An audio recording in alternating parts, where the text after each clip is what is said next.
Welcome to public TV news బులెటిన్ల ముందుగా headlines. కోటి మహిళా కళాశాలలో ఆందోళనకు దిగిన విద్యార్థినులు.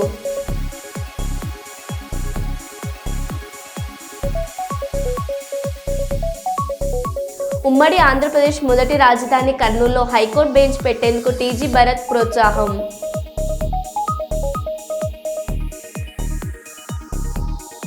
పరిశ్రమల భద్రతకై ఉన్నత స్థాయి కమిటీ ఏర్పాటు. రాష్ట్ర కార్మిక శాఖ మంత్రి వాసంశెట్టి సుభాష్.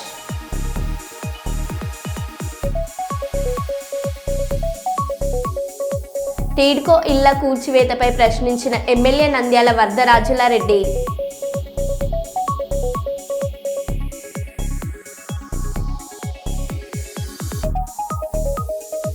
ఇక వివరాల్లోకి వెళ్తే, సంగారెడ్డి జిల్లా అమీన్పూర్ సర్వే నెంబర్ 230 పెద్ద చెరువు భూబాధితులు సంగారెడ్డి జిల్లా కేంద్రంలోని ఇరిగేషన్ డిపార్ట్మెంట్ ఆఫీస్ ముందు నిరసన వ్యక్తం చేశారు. 20 లేఅవుట్లలో మాదొకటని, ఇది 1981లో లేఅవుట్, అప్పుడు అవన్నీ మావి పట్టా భూములు ఉన్నాయి. 2015 నుండి జిల్లా ఇరిగేషన్ అధికారులు నిర్లక్ష్యంగానే పెద్ద చెరువు తూములు నాలాలు కబ్జాకు గురయ్యాయి. దానివల్ల పట్టా భూముల్లో ఉన్న పేద మధ్యతరగతి యాజమానులకు ఇబ్బందులు కలుగుతున్నాయి. పెత్తందారులకు కట్టం కడుతూ ఇరిగేషన్ అధికారులు మామూలు మత్తులో మునిగిపోతున్నారు. అప్పుడు ఉన్న 90 ఎకరాల చెరువు ఇప్పుడు 465 ఎకరాలు అంటున్నారు. అధికారులకే సమాచారం. పేద మధ్యతరగతి కుటుంబాలను ఇబ్బందుల పాలు చేస్తున్న ఇరిగేషన్ డిపార్ట్మెంట్ అధికారులు చర్యలు తీసుకొని మాకు న్యాయం చేయగలరని కోరుతున్న పెద్ద చెరువు బాధితులు. ఇరిగేషన్ అధికార నిర్లక్ష్యం వల్ల తమకు అన్యాయం జరిగిందని, తమకు న్యాయం చేయాలని కోరారు. నా పేరు చిరునామా సత్యనారాయణ. మేము అమీన్పుర పెద్ద చెరువు ముంపు బాధితుల జేఏసీ చైర్మన్. నా పేరు చిరునామా సత్యనారాయణ. ఇది అమీన్పుర పెద్ద చెరువు నిజాం ప్రభుత్వం టైం నుంచి కూడా 93 ఎకరాల విస్తీర్ణమే ఉంది. అలాంటి చెరువు ఈ రోజున ఎగువ భాగంలో నీరు వచ్చే మార్గాలు లేవు. ఇది న్యాచురల్గా వచ్చే వాటర్, వర్షపు నీళ్లు, క్యాచ్మెంట్ ఏరియా అంటారు. అది న్యాచురల్ క్యాచ్మెంట్ ఏరియా అనేది లేదు. అలాగే దిగువ భాగంలో ఆయకట్ట, సాగు లేదు, కల్టివేషన్ లేదు. కానీ మధ్యలో ఉన్న చెరువు మాత్రం ఇప్పుడు 93 ఎకరాల నుంచి 465 ఎకరాలలో ఉన్న మా ప్లాట్లన్నింటినీ కాడ ముంచేస్తూ, మా ప్లాట్లన్నింటినీ కాడ కబ్జా చేసేస్తూ మురుగునీరుతో నింపుతున్నారు. ఈ ఇరిగేషన్ అధికారుల నిర్లక్ష్య ధోరణి వల్ల మా స్థలాలన్నీ మురుగునీటిలో నిండిపోయినాయి. ఇట్టి స్థలాలు మేము 1986 40 ఇయర్స్ బ్యాక్ కొనుక్కున్నాం. మా కష్టార్జితతో, మా తల్లిదండ్రుల కష్టార్జితాలతో మేము మా కుటుంబ సభ్యులందరూ అవసరాల కోసం పెళ్ళిళ్ళు పేరెంటలు ఉంటున్న ఉద్దేశంతో మేము కొనటం జరిగింది. అట్లాంటి ఈ చెరువు ఎగువ భాగంలోనేమో క్యాచ్మెంట్ ఏరియా లేదు, దిగువ భాగంలోనేమో కల్టివేషన్ లేదు. కానీ చెరువును మాత్రం విస్తరిస్తున్నారు. అలుగులు మూసేశారు, తూములు మూసేశారు. బయటకు సుక్క నీరు వదలట్లేదు, చెరువుల్లోంచి నీరు బయటకు వదలట్లేదు. కేవలం మా ప్లాట్లను నింపటానికి ఈ చెరువుని విస్తరిస్తున్నారు. మమ్మల్ని ఆర్థికంగా లాస్ చేసి, మమ్మల్ని భయభ్రాంతులు గురి చేసి, మేము భయపడి మా ప్లాట్లని గజాన్ని 1000కో 2000కో 5000కో అమ్మేసుకుంటే పెద్ద పెద్ద బిల్డర్స్ అందరూ దాంట్లో కొనుక్కొని అక్కడ పెద్ద పెద్ద బిల్డింగ్స్ కట్టడానికి అన్న దురుద్దేశంతో గత ప్రభుత్వం టైం నుంచి ఇది మొదలుపెట్టారు. సుబ్రహ్మణ్య కాలనీ లేఅవుట్ నుంచి మాట్లాడుతున్న, సర్వే నెంబర్ 230. అలాగే ఇక్కడ అమీన్పూర్ పెద్ద చెరువు ముంపు బాధితుల జేఏసీ సభ్యుని కూడా ఈరోజు మేమందరం ఇక్కడ జేఏసీ తరఫున ఇక్కడ సూపరింటెండెంట్ ఆఫీస్కి వచ్చి మా యొక్క నిరసన తెలపాలని వచ్చాము. ఎందుకు అంటే మా 20 లేఅవుట్లో కూడా మా లేఅవుట్ కూడా ఒకటి. ఇది 1981 నుంచి 87 మధ్యలో వేసిన లేఅవుట్స్. అప్పుడంతా అవి అన్నీ పట్టా భూములండి. అవన్నీ సర్వే నెంబర్స్ అన్నీ కూడా రెసిడెన్షియల్ జోన్గానే ఉన్నాయి. అలాగే 2017 నుంచి ఇరిగేషన్ అధికారులు వాళ్ళ యొక్క నిర్లక్ష్యం కానీ, వాళ్ళ యొక్క అవినీతి ధోరణి వల్ల పెద్ద చెరువుకు ఉన్న తూములన్నీ మూసేశారు. అలాగే అలుగుపై ఉన్న ఒక కన్స్ట్రక్షన్ చేయడం వల్ల చెరువు నుంచి కూడా ఒక్క చుక్క కూడా బయటికి పోకుండా, అలాగే ఈ చెరువుని మురుగునీటితో నింపుతూ కాన్స్టెంట్గా 24/7 365 డేస్ మురుగునీరు వస్తూనే ఉంటుంది. బయటకు ఒక చుక్క నీరు పోకుండా ఈ 93.1 ఎకరాలు ఉన్న చెరువుని ఈరోజు 460 ఎకరాలుగా వీళ్ళు చూపిస్తున్నారు. మాకు ఈ న్యాయం చేయమనేసి అన్ని డిపార్ట్మెంట్లకు మేము వెళ్ళి మా ఒక రిప్రజెంటేషన్ ఇచ్చాము. ఈ క్రమంలో మేము హైడ్రా చైర్మన్గా రంగనాథ్ గారిని కలిసినప్పుడు కూడా వాళ్ళు మాకు న్యాయం చేస్తారని వాళ్ళు చెరువును సందర్శించి పలు విషయాలు ఇక్కడ జరిగిన అన్ని అన్యాయము అంటే ప్లాట్ ఓనర్స్ 20 లేఅవుట్స్ యొక్క ప్లాట్ ఓనర్స్కి జరిగిన అన్యాయాన్ని తెలుసుకొని ఇరిగేషన్ అధికారులు వచ్చే వాళ్ళతోని ఒక నిపుణుల కమిటీతో వాళ్ళు పెట్టుకున్నా కూడా ప్రస్తుత తరుణంలో కూడా ఇరిగేషన్ అధికారులు అదే మొండి వైఖరిని వ్యవహరిస్తున్నారు. పిల్లల బంగారు భవిష్యత్తు కోసం బడివైపుకు ఒక అడుగు తల్లిదండ్రులు ఉపాధ్యాయులు ముందుకు రావాలని జిల్లా కలెక్టర్ డాక్టర్ శ్రీధర్ చెరుకూరి అన్నారు. శనివారం స్థానిక కలెక్టరేట్లోని సభాభవనంలో మెగా పేరెంట్ టీచర్స్ మీటింగ్పై ఏఎంఓలో ఉపాధ్యాయులతో సమావేశం జరిగింది. ఈ సందర్భంగా జిల్లా కలెక్టర్ డాక్టర్ శ్రీధర్ చెరుకూరి మాట్లాడుతూ సమాజ భాగస్వామ్యం ఉన్నప్పుడే ఏ రంగమైన అభివృద్ధి చెందుతుందని బలంగా విశ్వసించే మన ఆంధ్రప్రదేశ్ గౌరవ ముఖ్యమంత్రి వర్యులు శ్రీ నారా చంద్రబాబు నాయుడు రాష్ట్ర విద్యాభివృద్ధిలో కూడా సమాజం కీలక భాగస్వామి కావాలన్నదే వారి ప్రధాన ఆకాంక్ష అని, పేదరికం లేని సమాజ నిర్మాణమే ధ్యేయంగా ఈ మేరకు విద్యారంగంలో అనేక సంస్కరణలు పరిశీలించిన ప్రభుత్వం తల్లిదండ్రులు, ఉపాధ్యాయులు మరియు పాఠశాల మధ్య సంబంధాలు బలపరుచుకోవడం ద్వారా మన ప్రభుత్వ పాఠశాలను ఇంత అభివృద్ధి చేసి రాబో 2047 సంవత్సరానికి వికసిత ఆంధ్రప్రదేశ్గా తీర్చిదిద్దాలని సంకల్పించారన్నారు. ఇందులో భాగంగానే mega parents teachers day meeting ని దేశంలో ఆదర్శవంతంగా నిర్వహించాలని కల్పించారని అన్నారు.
కరీంనగర్ కమిషనరేట్కి నూతనంగా భర్తీ అయిన 349 మంది సివిల్ కానిస్టేబుల్ పురుషులు, 150 మంది మహిళలు 86 కాగా మరియు ఏఆర్ కానిస్టేబుల్ పురుషులు 95 మంది మహిళలు 18 మంది కేటాయించబడ్డారని కరీంనగర్ కమిషనర్ అభిషేక్ మొహంతి ఒక ప్రకటనలో తెలిపారు.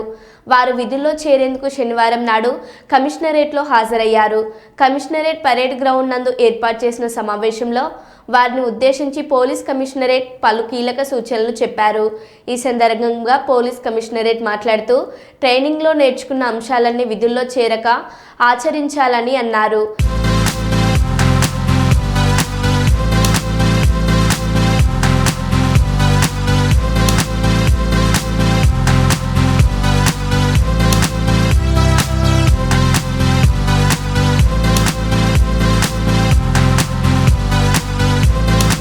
ఉత్తర తమిళనాడు పుదుచ్చేరి సమీపంలో కరక్కైల్ మహాబలిపురం తీరం దాటినట్లు సమాచారం. తుఫాను కారణంగా దక్షిణ కోస్తా రాయలసీమలో భారీ నుంచి అతి భారీ వర్షాలు. పేంజల్ తుఫానుకు కారణంగా నెల్లూరు, కడప, చిత్తూరు జిల్లాలతో పాటు మరో 4 జిల్లాల్లో కూడా వర్షాలు. తుఫాన్ కారణంగా నెల్లూరు జిల్లాలో నిన్న సాయంత్రం నుంచి ఎడతెరిపి లేకుండా కురుస్తున్న వర్షం. నెల్లూరు జిల్లాలో 65 మిల్లీమీటర్ల వర్షం కురిసినట్లు సమాచారం. ఎడతెరిపి లేకుండా కురుస్తున్న వర్షంతో ఇళ్లకే పరిమితమైన జనజీవనం.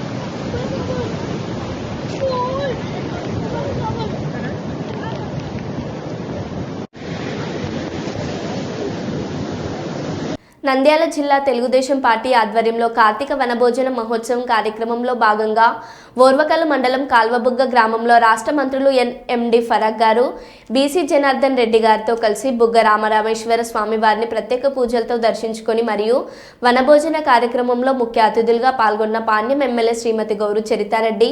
ఈ కార్యక్రమంలో నంద్యాల పార్లమెంట్ ఇన్ఛార్జ్ శ్రీ మాండ్ర శివానందారెడ్డి గారు, నందికొట్కూరు నియోజకవర్గం టీడీపీ ఇన్ఛార్జ్ శ్రీ గౌరు వెంకటరెడ్డి గారు, నంద్యాల జిల్లా ఉపాధ్యక్షులు మల్లెల రాజశేఖర్ గారు, శ్రీశైలం ఎమ్మెల్యే బుడ్డ రాజశేఖర్ రెడ్డి గారు, నందికొట్కూరు నియోజకవర్గం ఎమ్మెల్యే గిత్త జయసూర్య గారు, రాష్ట్ర minority corporation chairman Maulana Mustaf Ahmad గారు, AP seeds development corporation chairman Dharmavaram Subbareddy గారు, పొదుపు ఐక్య సంఘం అధ్యక్షురాలు విజయభారతి గారు మరియు తదితర ముఖ్యమైన నాయకులు తదితరులు పాల్గొన్నారు. వరంగల్ జిల్లా కార్తీక మాసం దీపోత్సవం హిందువులందరికీ ఎంతో విశిష్టమైన పండుగని, హిందువులందరూ నియమనిష్టలతో జరుపుకునే పండుగని వరంగల్ తహసీల్దార్ ఇక్బాల్ పేర్కొన్నారు. గోవిందరాజుల గుట్ట సమీపంలోని గోశాలలో నిర్వహించిన దీపోత్సవ కార్యక్రమానికి ముఖ్య అతిథిగా వరంగల్ ఎంఆర్ఓ ఇక్బాల్ ఇంతేజార్ గంజ్, సిఐ సుకుమార్ మరియు మిసాల ప్రకాష్, ఆలయ పూజారులు తదితరులు పాల్గొన్నారు. ఈ సందర్భంగా ఎంఆర్ఓ ఇక్బాల్, సుకూర్, మీసాల ప్రకాష్, ఆలయ ప్రధాన అర్చకులు మాట్లాడుతూ బడుగు బలహీన వర్గాల ఆశాజ్యోతి కొండ సురేఖ దేవాదాయ శాఖ మంత్రిగా కొనసాగుతున్న సమయంలో కార్తీక మాస దీపోత్సవ కార్యక్రమం నిర్వహించడం ఆనందదాయకమని, ఈ పండుగ హిందూ ముస్లింల ఐక్యతను తెలియజేస్తుందని మరియు శాంతి భద్రతలకు ఎటువంటి విఘాతం కలగకుండా నిర్వహించడం ఆనందదాయకమని పలువురు వ్యక్తులు పేర్కొన్నారు.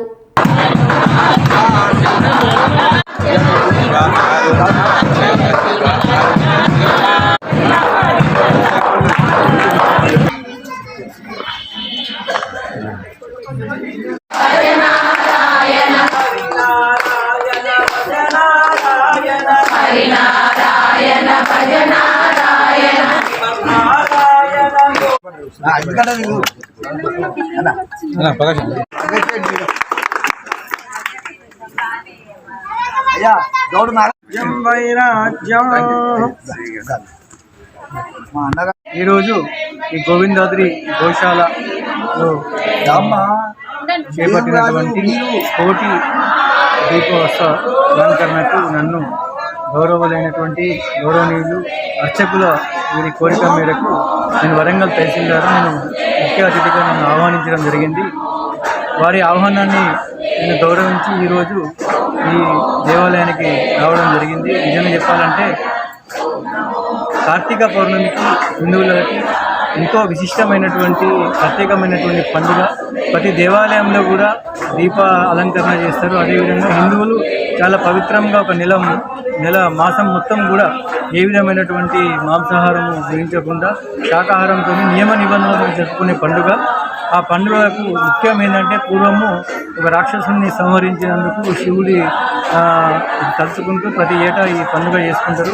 వాస్తవంగా చెప్పాలంటే అన్ని మతాలు ఒకటే అనేటువంటిది మనందరం మానవులు అందరం నమ్మాలి. హిందూ ముస్లిం అందరూ మనందరం నమ్మాలి అని నేను ప్రగాఢంగా విశ్వసిస్తూ వీరి కోరిక మేరకు ఈరోజు వచ్చి నన్ను చాలా అతిథి మర్యాదలతో నన్ను సన్మానించింది. ఈ ఆలయ అర్చకులందరికీ పేరు. మరి హిందూ సాంప్రదాయాలకు సంబంధించిన ఈ కార్తీక మాసంలో ముఖ్యంగా ఈరోజు ముఖ్య అతిథిగా మన ఎంఆర్ఓ గారు మరి ఇక్బాల్ సార్ గారు రావడం నిజంగా ఒక అదృష్టమని చెప్పుకోవాలి. ఎందుకంటే ప్రజెంట్గా మన వరంగల్ ఎంఆర్ఓ గారి గురించి మన అందరికీ తెలిసిందే. ఎంతోమంది పేదవాళ్ళకు ఈరోజు మరి ఎన్నో విధంగా కూడా మనకు అమ్మాయి ఆపరేషన్ విషయంలోనైతే ఏ విషయంలో అయినా కానీ ఎంఆర్ఓ గారు ఈ రోజున మన వరంగల్లో ఎంతోమంది పేదలకు మరి సహాయసహకారం తీసుకున్న ఒక మంచి మనిషి. ఈరోజు మరి మన గోవిందరాజ స్వామి గారి ఈ రాలే ఈరోజు కార్తీక మాసం ఆల్మోస్ట్ కంప్లీట్ అయిపోతుంది. సో దాంట్లో భాగంగానే గోవిందరాజులగుట్ట దేవాలయానికి సంబంధించి ఇక్కడ గోశాల నందు కోటి దీపోత్సవం ప్రోగ్రాం ఒకటి ఆర్గనైజ్ చేయడం జరిగింది. సో దాంట్లో భాగంగానే నన్ను పిలవడం జరిగింది. చాలా సంతోషంగా ఉంది. ఈ మన ఏదైతే కార్యక్రమాలు ఉన్నాయో పుణ్య కార్యక్రమాలు ఉన్నాయో వారందరూ కూడా మంచిగా చేసుకోవాలని చెప్పేసి ఎటువంటి ప్రాబ్లమ్స్ లేకుండా చేసుకొని ఎటువంటి లా అండ్ ఆర్డర్ ఇష్యూస్కి తావు లేకుండా చూస్తారని చెప్పేసి అందరినీ కోరుకుంటూ, అదేవిధంగా అందరికీ మంచి జరగాలని చెప్పేసి కోరుకుంటూ థ్యాంక్ యూ వెరీ మచ్. వర్గంలోని గోవిందరాజస్వామి ఉత్సవాలు రాష్ట్ర గౌరవనీయులు రాష్ట్ర అటవీ పర్యావరణ దేవాదాయ శాఖ మంత్రులు శ్రీమతి కొండా సురేఖ గారు, మాజీ ఎమ్మెల్సీ బడుగు బలైన గారి నాయకులు కొండా మురళీధరరావు గారి నాయకత్వంలో, వారి ఆధ్వర్యంలో ఇక్కడ వరంగల్ తూర్పు నియోజకవర్గంలో ఉమ్మడి వరంగల్ జిల్లా వ్యాప్తంగా పురాతనమైన దేవాలయాలు కానీ కొత్త దేవాలయాలు కానీ నిర్మాణం కోసం, అభివృద్ధి కోసం వారు కోట్ల ఫండ్స్ పెడతా ఉన్నారు అభివృద్ధి చేయాలని. వారు నిజంగానే వాస్తవంగా ఈ వరంగల్ తూర్పు నియోజకవర్గంలో వాస్తవంగా అందరూ చేసుకున్న వాళ్ళ మొక్కుల వల్లే, కృషి వల్లనే దేవాదాయ శాఖ మంత్రి రావడం, కొండా సురేఖ గారికి రావడం చాలా సంతోషకరమైన విషయం. ఎందుకంటే వారి నాయకత్వంలో, కొండా దంపతుల నాయకత్వంలో పలు ఏరియాలలో వరంగల్ జిల్లాలో, వరంగల్ తూర్పు నియోజకవర్గంలో దేవాలయాలు అభివృద్ధి పనులు నడుస్తాయని సందర్భంగా మీ పక్షాన విజ్ఞప్తిస్తాం. పోలవరం ఎత్తుపై అవినీతి పత్రికను అడ్డు పెట్టుకుని ఇష్టానుసారం మాట్లాడుతున్నారు. టీడీపీ హయాంలోనే 55,548 కోట్లతో డీపీఆర్ను కేంద్రం ఆమోదించింది. 2014 నుండి 2019 తెలుగుదేశం ప్రభుత్వ పాలనలో పేజ్ 1, పేజ్ 2 అని గాని, ఎత్తు తగ్గింపు అని గాని ఉంటే సాక్ష్యం చూపాలని సవాల్ విసిరితే మండలిలో వైసీపీ సభ్యులు తోకముడిచారు. వైసీపీ హయాంలో 2021 పేజ్ 1లో 1-2కు బీజం పడినట్టు కేంద్రం ఆధారాలతో సహాయ రాజ్యసభలో చెప్పింది. ఎత్తు తగ్గింపు డయాఫ్రామ్ వాల్ విధ్వంసం జగన్ పాపమే. మంత్రి నిమ్మల రామానాయుడు.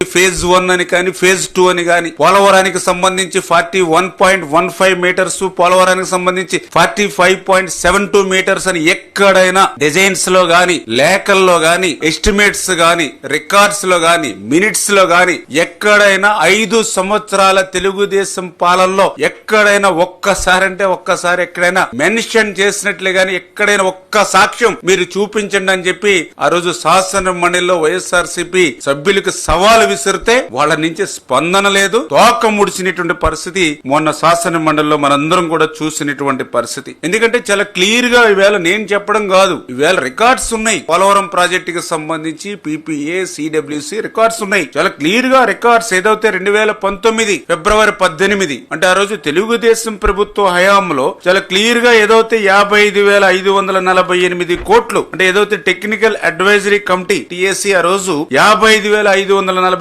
కోట్లు అక్షరాల ఆ రోజు ఆమోదించడం జరిగింది. అంటే అప్పటి వరకు ఎక్కడా కూడా ఫేజ్ 1, ఫేజ్ 2, 41, 45 అనేటువంటి ఉద్దేశమే ప్రభుత్వానికి లేదనేది చాలా క్లియర్ గా తేటతెల్లమవుతున్నటువంటి పరిస్థితి. దీన్ని బేస్ చేసుకునే తర్వాత జగన్మోహన్ రెడ్డి ప్రభుత్వంలో కూడా 2020 ఆ రోజు కూడా 47,617 కోట్లకి రివైజ్డ్ కాస్ట్ కమిటీ కూడా ఆమోదించింది. అంటే ఏదైతే తెలుగుదేశం ప్రభుత్వ హయాంలో ఆమోదించినటువంటి టెక్నికల్ అడ్వైజరీ కమిటీ ఏదైతే ఆమోదించిందో దాన్ని RCC కూడా మళ్ళీ 47,617 కోట్లకి అంటే ఏదైతే కుడి కాలువ ఎడమ కాలువ యొక్క నీటి సామర్థ్యాన్ని తగ్గించి తద్వారా 47,617 కోట్లకు ఆ రోజు ఆమోదించినటువంటి పరిస్థితి. అంటే చాలా క్లియర్ గా ఏదైతే పోలవరం ప్రాజెక్టు చరిత్రలో ఆ రోజు చెన్నారెడ్డి గారి దగ్గర నుంచి, రాజశేఖర రెడ్డి గారి దగ్గర నుంచి, లేదా చంద్రబాబు నాయుడు గారి దగ్గర నుంచి ఎక్కడా కూడా ఫేజ్ 1, ఫేజ్ 2, 41, 45 అనేది ఎక్కడా లేదు అనే విషయం చాలా క్లియర్ గా తేటతెల్లమవుతున్నటువంటి పరిస్థితి.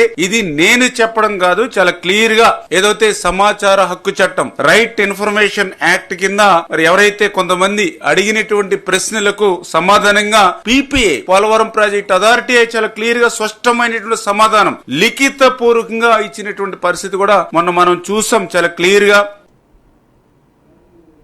పరిశ్రమల భద్రతకై ఉన్నత స్థాయి కమిటీ ఏర్పాటు చేస్తున్నట్లు రాష్ట్ర కార్మిక శాఖ మంత్రి వాసంశెట్టి సుభాష్ తెలిపారు. విశాఖ శీలానగర్లోని కిమ్స్ ఐకాన్ ఆసుపత్రిలో చికిత్స పొందుతున్న టాగోర్ ఫార్మా బాధితులను పెందుర్తి ఎమ్మెల్యే పంచకర్ల రమేష్ బాబుతో కలిసి పరామర్శించారు. క్షేత్రగాత్రులకు అందుతున్న వైద్య సేవలపై ఆరా తీశారు. అనంతరం అక్కడే మీడియాతో మాట్లాడారు. ప్రమాదంలో 2 మరణించడం బాధాకరమని అన్నారు. ఒక్కో కుటుంబానికి 40 లక్షల చొప్పున పరిహారం ఇవ్వటానికి యాజమాన్యం ఒప్పుకుందన్నారు. యాజమాన్యం నిర్లక్ష్యం స్పష్టంగా కనిపిస్తుందని చెప్పారు. దీనిపై ఉన్నత స్థాయి విచారణ చేపట్టామని, బాధ్యులపై చర్యలు తీసుకుంటామని మంత్రి తెలిపారు. నేలపై పట్టడం వెంటనే అది శుభ్రపరిచే ప్రక్రియలో కొంతమంది కార్మికులు శ్వాసకోశ PPE ధరించకుండా సోడా వాష్తో క్లీన్ చేయటం వల్ల వెంటనే చూపించకపోయినా సుమారు నైట్ 12 గంటలకి ఈ శ్వాస తీసుకోవడంలో ఇబ్బంది కలగటం వల్ల వాళ్ళే ఇంటికి వెళ్ళిన తర్వాత వాళ్ళే హాస్పిటల్కి రావటం, తర్వాత ఇంచుమించు అక్కడ పవన్ సాయి హాస్పిటల్లో జాయిన్ అవ్వటం 12 గంటలకి, కొంతమంది తీవ్రంగా ఇబ్బంది పడటం వల్ల కిమ్స్లో జాయిన్ అవ్వటం, సుమారు ముగ్గురికి సీరియస్ అవ్వటం, అక్కడ పవన్ సాయి హాస్పిటల్లో ఒకరికి సీరియస్ అవ్వటం, అందులో భాగంగా 2 చనిపోవడం కూడా జరిగింది. వాళ్ళిద్దరికీ ఎక్స్గ్రేషియా 40 లక్షల రూపాయలు సదరు యాజమాన్యం ఈ కలెక్టర్ గారి చొరవతో, అలాగే స్థానిక ఎమ్మెల్యే గారి చొరవతో 40 లక్షలు ఎక్స్గ్రేషియా అనేది ఇవ్వడం జరిగింది. మిగతా అందరూ సేఫ్ జోన్లోనే ఉన్నారు. ఒక అతనికి కొద్దిగా క్రిటికల్గా ఉంది, కానీ మిగతా అందరూ సేఫ్ జోన్లోనే ఉన్నారు. సుమారు 26 మంది హాస్పిటల్లో జాయిన్ అవ్వటం. అయితే ముందు ఏదైతే 236 మందికి యాజమాన్యం ఈ స్క్రీనింగ్ టెస్ట్లు అనేవి చేయటం, అందరూ బాగానే ఉన్నారని చెప్పి తమ ఇళ్ళకి పంపడం, సుమారు ఇప్పుడు 20 మంది హాస్పిటల్లో ఉండటం జరిగింది. కొంతమందిని డిశ్చార్జ్ చేయడం కూడా జరిగింది. నెగ్లిజెన్సీ అనేది ఉంది, ఖచ్చితంగా కొంత నెగ్లిజెన్సీ అనేది ఉంది, కానీ దాని మీద తగు చర్యలు తీసుకుంటాం. స్థానిక ఎమ్మెల్యే గారు వెంటనే స్పందించారు. నిన్నంతా ఇక్కడే ఉన్నారు, ఈరోజు కూడా ఇక్కడే ఉన్నారు, యాజమాన్యం కూడా ఇక్కడే ఉంది. అలాగే డైరెక్టర్ ఆఫ్ ఫ్యాక్టరీస్ గారు కూడా, ఈ వర్మ గారు కూడా ఇక్కడే ఉండటం జరిగింది. మరి నిన్న ప్రతిపక్ష పార్టీ ఏవో మాట్లాడుతూ వచ్చారు. వాళ్ళకి అసలు ఈ యొక్క కార్మిక శాఖ గురించి మాట్లాడే అర్హత అసలు లేనే లేదు. ఎందుకంటే గత 5 సంవత్సరాలు కార్మిక శాఖను గాలిలో వదిలేశారు. సుమారు 256 హై రిస్క్ ఫ్యాక్టరీలు ఉండగా 70 మంది సేఫ్టీ ఆడిటింగ్ గ్రూప్స్ ఉండగా ఒక 3 4 వాళ్ళకి కావాల్సిన వాటికి ఈ థర్డ్ పార్టీ సేఫ్టీ ఆడిటింగ్ వాళ్ళకి ఇవ్వటం, వాళ్ళు తూతూ మంత్రంగా ఈ యొక్క పర్యవేక్షణ చేయడం, ఇప్పటి వరకు కూడా యాక్సిడెంట్లకి అదే కారణం. ఏకకాలంలో 18,000 కోట్ల రూపాయల రైతులను రుణమాఫీ చేసినటువంటి ఏకైక ప్రభుత్వం కాంగ్రెస్ ప్రభుత్వం. మంత్రి సీతక్క టీఆర్ఎస్ నాయకులు వచ్చి రైతులను రెచ్చగొట్టే అధికారులపై దాడి చేయించారు. గత 10 సంవత్సరాల మీరెందుకు రుణమాఫీ చేయలేదు? బీఆర్ఎస్ ప్రభుత్వం 30,000 కోట్ల భారం రైతుల మీద ఉంటే సంవత్సరం తిరగక ముందే తీర్చాం. టీఆర్ఎస్ ప్రభుత్వం హయాంలో 2018 నుండి 2023 వరకు వాళ్ళు రుణమాఫీ చేయలేదు. సంక్షేమం పథకాలు ఈరోజు నేరుగా రైతులకు లాభం అవుతుంది. ఈరోజు కౌలు రైతులకు కూడా డైరెక్ట్గా డబ్బులు పడుతున్నాయి. ఈరోజు ప్రజాప్రభుత్వం చేసేటువంటి కార్యక్రమాలను ఎందుకు అడ్డుకుంటున్నారని ప్రశ్నించాలి. వాస్తవాలను తెలుసుకోండి. ఈ ప్రజాప్రభుత్వాన్ని దీవించండి అని మీ అందరికీ కోరుకుంటున్నాను.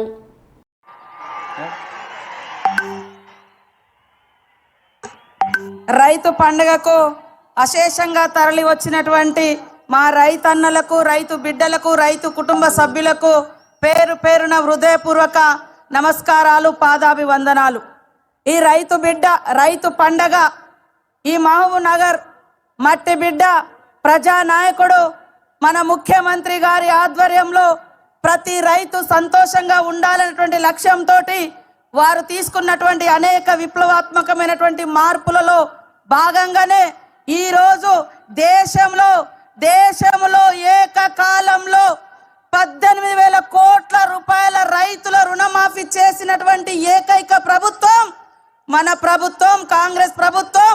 ఈ మట్టి బిడ్డ రాజ్యమేలుతున్నటువంటి ప్రభుత్వం అని ఈ సందర్భంగా తెలియజేస్తా ఉన్నాను. రైతన్నలందరూ ఒక్కసారి ఆలోచించండి. ఎప్పుడైతే రైతు రుణమాఫీ స్టార్ట్ చేసినామో మరి మూలకున్నటువంటి బీఆర్ఎస్ నాయకులు వచ్చి రైతులను రెచ్చగొట్టే పని చేసిర్రు. అయ్యా, నేను అడుగుతా ఉన్నా, 30,000 కోట్ల రుణాలు మాఫీ ఎందుకు చేయలేదని ఈ రోజు బయటకు వచ్చి మాట్లాడుతున్నారే. మరి 10 సంవత్సరాలలో మీరెందుకు ఈ 30,000? మరో బులెటిన్లో మళ్ళీ కలుద్దాం. Stay tune.